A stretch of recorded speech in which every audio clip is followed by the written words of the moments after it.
Before we jump into this episode, I want to invite you to join our community to help you become a better steward, scale to billions, and ultimately give more or all of it away. All I want you to do is to click the subscribe button right now. I love your support. It's incredible to see your comments, and we're just getting started. I can't wait to go on this journey with you.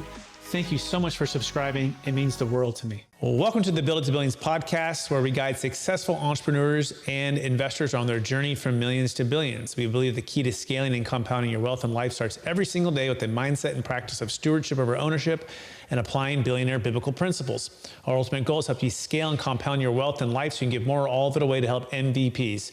My name is Brett Swartz. Each and every episode, we're joined by some of the world's top entrepreneurs, millionaires, or billionaires, and they share their secrets, insights, and wisdom with us so we can all scale up and make a bigger impact. I'm excited about our next guest.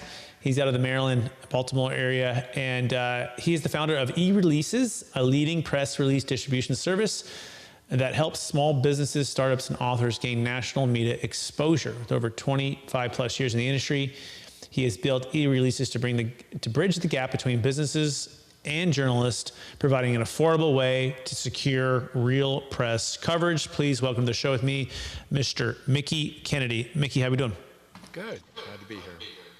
Excellent. For our listeners getting to know you for the first time, would you give us a little bit more about your story and your current focus? Sure. So I started eReleases, I guess, back in 1998. I was stumbled into PR working at a telecom research firm. I was employee number 3, so I had to wear a lot of hats, and one of them was getting out press releases, which we were doing by fax. And I was spending an entire day sending out each release and programming the fax machine and hitting send, and not a lot was happening. And I felt like we got to figure out how to make these press releases work for us if we're going to devote so much time to it. And I looked at trade journals and articles and realized that journalists really like a story arc. And I realized that we were providing data, but we weren't really putting a story around it. And so once we changed that, we started getting amazing pickup. We had just published Caribbean telecom traffic numbers, and one of them was a big outlier. I can't remember the country. It was a minor one and not a common one. But it had more traffic than all of the others combined, and it turned out that that was the call center for which all 1-900 numbers were routed.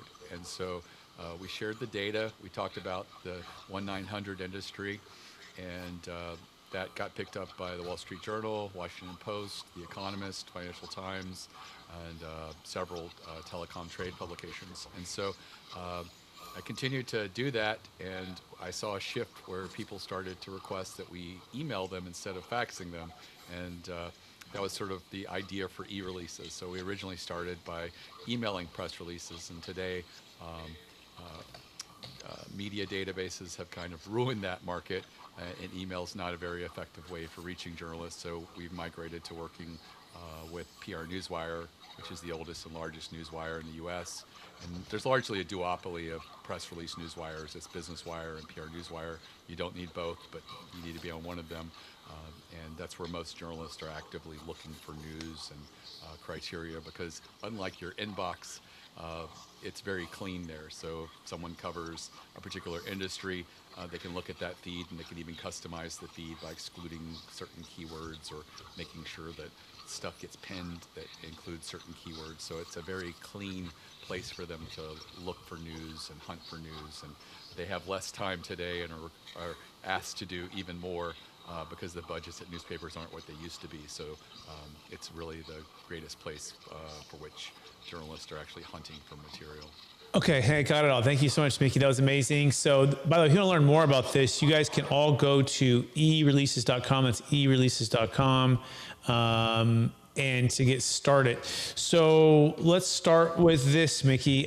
What's the number one secret for the entrepreneur, the journalist, the business owner that wants to use your service and really get their name and their product out?